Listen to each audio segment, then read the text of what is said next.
안녕하세요. 오늘은 언어 지문 문제를 풀어보겠습니다. 먼저 문제를 푸신 후에 영상을 보시길 바랍니다. 언어 지문을 읽으실 때는 대략적으로 각 문단이 무슨 말을 하고 있는지 생각하고 읽으시면 좋습니다. 이 문제는 첫 번째 문단은 조선왕조실록을 개략적으로 설명하고 있습니다. 두 번째 문단은 간행 과정을 말하고 있습니다. 세 번째 문단은 일기라는 특이한 예를 말하고 있습니다. 네 번째 문단은 수정실록에 대해 말하고 있습니다.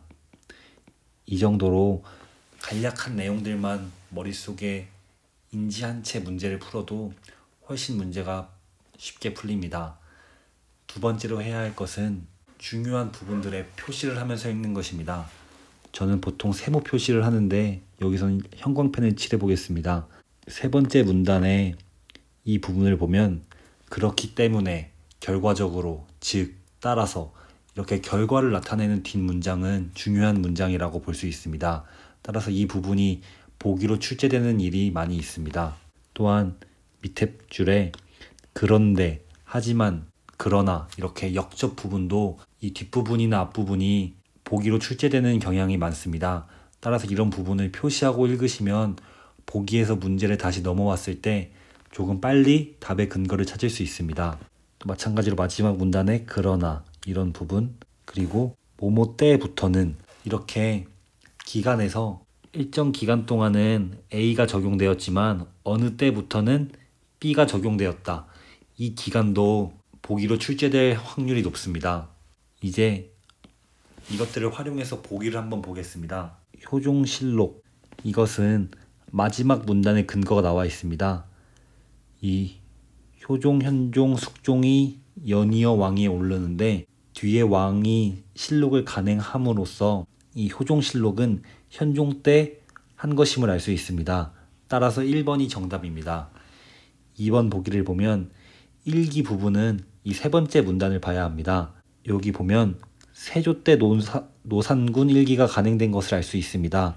이 부분은 그런데 뒤에 부분을 이용해서 함정을 판 것입니다. 그런데 뒷부분을 보면 숙종 때 이 단종실록으로 고쳐 부르게 되었다. 이 부분을 함정으로 파서 2번 보기를 만든 것입니다. 3번 보기를 보겠습니다. 이 수정실록이기 때문에 마지막 문단을 보는 게 좋습니다. 뭐뭐 때부터는 뒤에 보면 효종 때부터 이러한 수정실록이 발행된 것을 알 수 있습니다.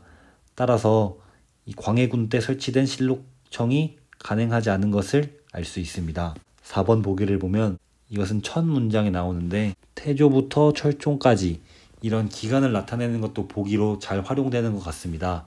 철종까지이므로 고종이 안 된 것을 알 수 있습니다. 5번은 또 일기이므로 이 세 번째 문단을 보는 것이 좋습니다. 그렇기 때문에 이 표시해 놓은 부분 뒤를 보면 일기도 세계 기록 유산으로 등재된 여기에 포함되었다. 5번. 따라서 5번 보기도 틀린 보기입니다. 이렇게 한번 제가 언어 지문을 어떻게 푸는지 간단하게 말씀드려 봤습니다.